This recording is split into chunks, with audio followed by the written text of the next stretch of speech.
अब मैं आता हूँ अपने दूसरे सवाल की तरफ। इल्लामा इकबाल इरशाद फरमाते हैं, जलाले बादशाही हो या जमहूरी तमाशा हो, जुदा हो दीन सियासत से तो रह जाती है चंगेजी। बिलाल साहब ज़रा ये वाज़े फरमा दें, दीन और सियासत का आपस में क्या ताल्लुक है? अब देखने में आता है कि तालीमी अदारे जैसा कि हमारे पास स्कूल, कॉलेजेस, यूनिवर्सिटी, हाँ दीनी मदारस ही हों, उनमें सियासत पर पाबंदी है, सियासत में बात करने पर पाबंदी, और उनमें सियासत की कोई ख़ास तालीम नहीं दी जाती। दीन बराए दीन पढ़ाया जाता है, समझाया जाता है, और इसको अमूरे हुक्मरानी के साथ बिल्कुल भी नहीं जोड़ा जाता। सबसे पहला आपका ये सवाल कि दीन का सियासत के साथ क्या ताल्लुक है, तो ये बात अच्छी तरह वाज़े हो जानी चाहिए और आखिरी हद तक वाज़े हो जानी चाहिए कि सियासत खुद एक अरबी का लफ्ज़ है। सियासत खुद एक ऐसा लफ्ज़ है कि जो किसी और ज़बान का नहीं है। यानी सा यसूसो, ये वो मादा है अरबी का जिसको इंग्लिश में हम रूट वर्ड कहते हैं, इससे ही लफ्ज़ सियासत बना है। तो अगर हम अहादीस में गौर करें तो हमारे यहाँ सही बुखारी की एक बड़ी मशहूर हदीस है जिसको हज़रत अबू हुरैरा रज़ी अल्लाह ताला ने रिवायत किया। इमाम बुखारी ने किताबुल अंबिया में बनी इसराइल के ज़िक्र में इस हदीस को बयान किया।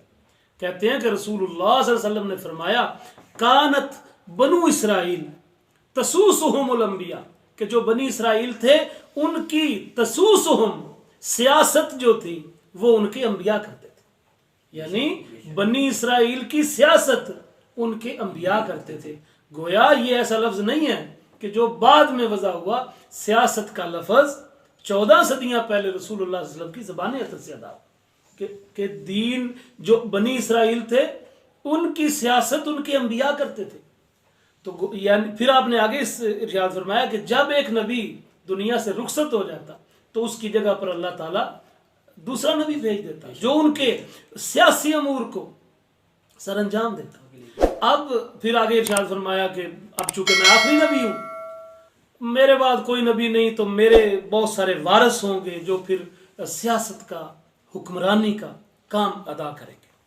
अब जब ये बात वाज़े होगी कि सियासत एक दीनी इस्तिलाह है, जिस तरह आपने शेर में भी इशारा किया कि हज़रत इकबाल फरमाते हैं कि जलाले बादशाही हो कि जमहूरी तमाशा हो, जुदा हो दीन सियासत से तो रह जाती है चंगेजी। बिल्कुल ये बात ठीक है कि दीन का एक अटूट अंग यानी ना जुदा होने वाला हिस्सा सियासत है। यानी अगर आप दीन को सियासत से जुदा कर देते हैं तो बिल्कुल दीन में कुछ भी बाकी नहीं रह जाता, वो सिर्फ मजहब रह जाता है। वो मजहब रह जाता, मजहबी रसूमात रह जाती कि आप बस जाएं, इबादत करें और इबादत के बाद आप अपने आप को मुतमईन समझें।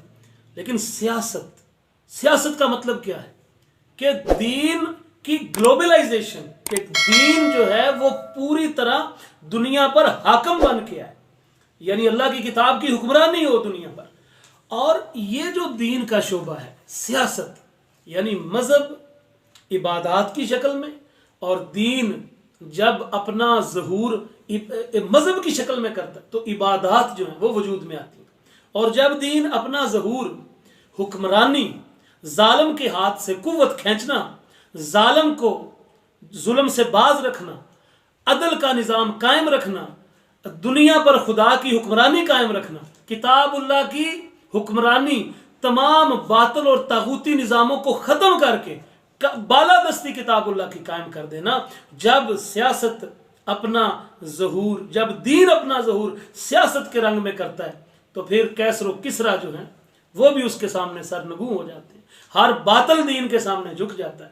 तो मैं ये समझता हूँ जो आपने ये कहा है ना कि स्कूलों में, कॉलेजेस में, यूनिवर्सिटीज़ में, दीनी मदारस में, कि वहाँ पर दीन तो पढ़ाया जाता है या दुनियावी उलूम पढ़ाए जाते हैं, सियासत नहीं पढ़ा। मैं समझता हूँ ये बहुत बड़ा खला है और इस खला को पुर होना चाहिए। हमारे यहाँ ऐसे इदारे वजूद में आने चाहिए कि जो दीनी ख्वाब, दीन पढ़ने वाले बच्चे, उनको भी अमूरे हुक्मरानी सिखाएं। और अगर स्कूल, कॉलेजेस और यूनिवर्सिटीज़ हैं तो वहाँ भी ऐसी यूनिवर्सिटीज़ कायम होनी चाहिए, ऐसे इदारे कायम होने चाहिए जहाँ पर मुसलमानों को इस्लामी हुक्मरानी के उसूल समझाने चाहिए, उनके प्रैक्टिकल होने चाहिए और उन्हें पता होना चाहिए कि अगर हमें किसी तरह से ये इक़्तिदार मिले तो फिर हमने इस धरती पर, खुदा की धरती पर, खुदा का पैगाम और खुदा का निज़ाम कैसे लेकर आना है। इसीलिए इकबाल ने आप जिस तरह आपने शेर पढ़ा, एक मुकाम पर इकबाल ने इस तरफ भी इशारा किया था कि सबक फिर पढ़ अदालत का, सदाकत का, शुजात का, लिया जाएगा तुझसे काम दुनिया की इमामत का। तो ये होना चाहिए, यानी स्कूल्स में भी, कॉलेजेस में भी, यूनिवर्सिटीज़ में भी और दीनी मदारस में भी ये निसाब के अंदर शामिल होना चाहिए कि मुसलमानों ने सिर्फ इस किताब को, इस शरीयत को मस्जिद और मकतब तक महदूद नहीं रखना,